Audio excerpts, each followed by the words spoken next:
we're stressed, we're worried. We get home, we order the pizza because we're too tired to cook. We eat 2 slices, then it becomes 4 slices. After that, we go watch Netflix. We have a bag of chips or a Cadbury slab because we are worried and stressed.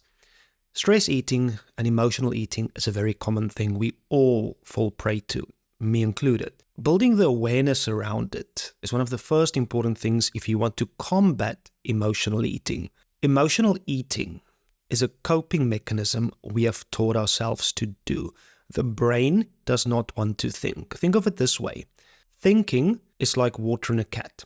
Cats can swim, but it doesn't mean you see cats go swim for the fun of it. Same with thinking. We can think, but we rather prefer running on autopilot. Now, every time we eat due to stress or worries or low emotions, the thing is we are teaching ourselves every time these things arise, these feelings come up, we have to eat something. And the more we do it, guess what? Now you have a habit. And that is the key thing here. Emotional eating became a habit. This also is true for things that aren't emotional eating.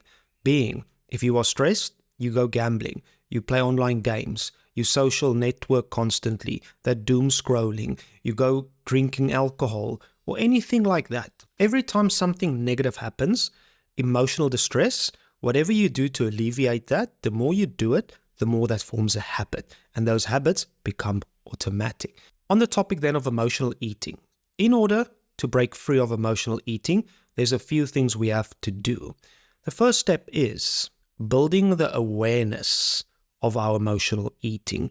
And that means going from the limbic system of the brain and activating the prefrontal cortex. An easy picture I want you to remember here. Think of a jockey on an elephant. A jockey is small, an elephant is large and it's big. If that elephant starts running, do you think the jockey is going to stop that elephant? Hell no. Now think of it, the brain.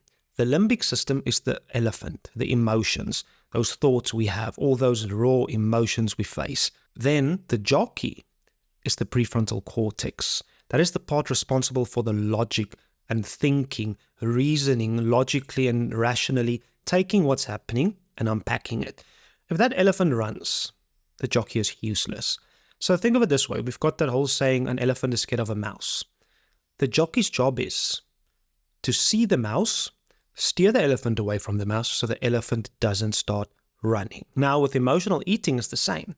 We need to steer that elephant away before it starts running. Because once we start that eating cycle, we're not going to stop. The most impactful exercise I've done with many of my patients is writing. And what I mean with writing, get a piece of paper or even the notes app on your phone. Your phone's always with you anyway, and do this exercise. The next time you want to eat something, ask yourself, what do I want to eat? Then, why do I want to eat this? And then, what am I getting out of it? The moment you grab that bar of chocolate, that bag of chips, that drink, just stop. Open your phone, open the notes app, and write there, what do you want to eat?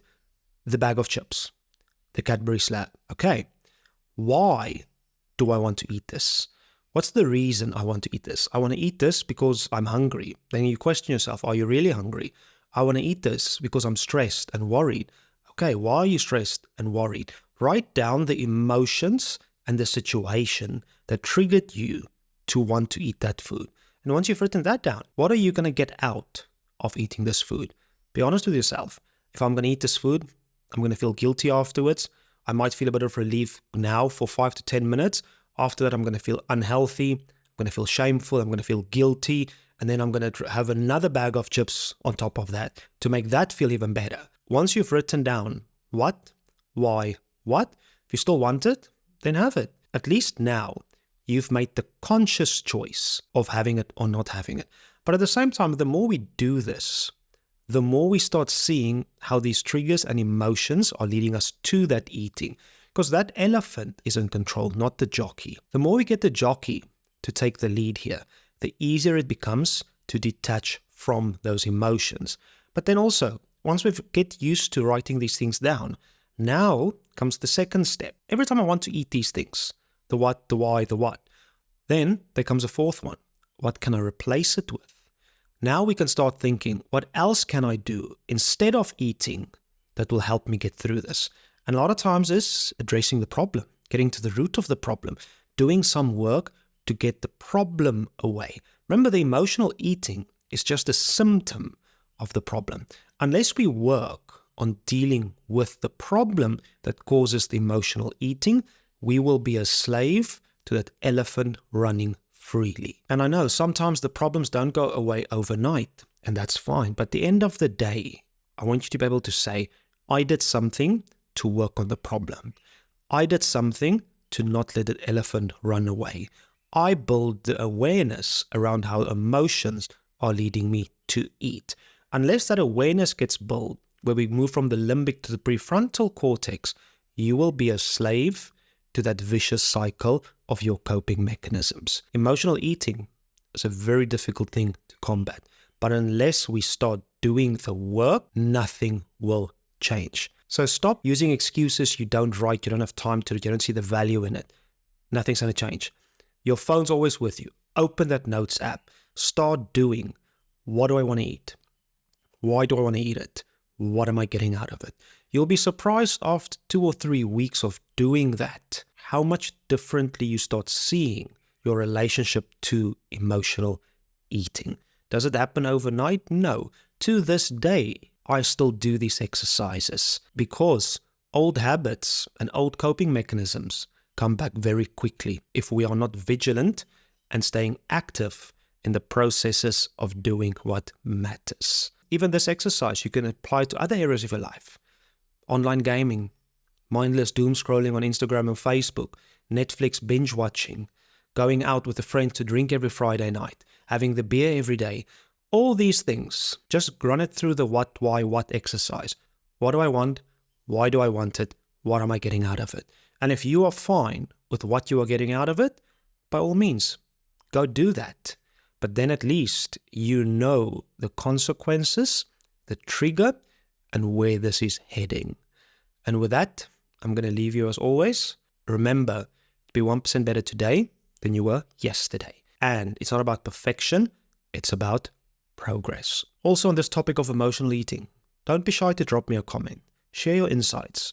What has this journey meant for you? Where do you feel emotional eating is getting the better part of your life and your sanity? Because the more we share, the more we can actually build a community that helps each other, not break each other down. Because the internet, we are so good at throwing stones, really helping people lift each other up. Emotional eating is something we all struggle with, and the more we can help each other, stay accountable, build awareness, the better.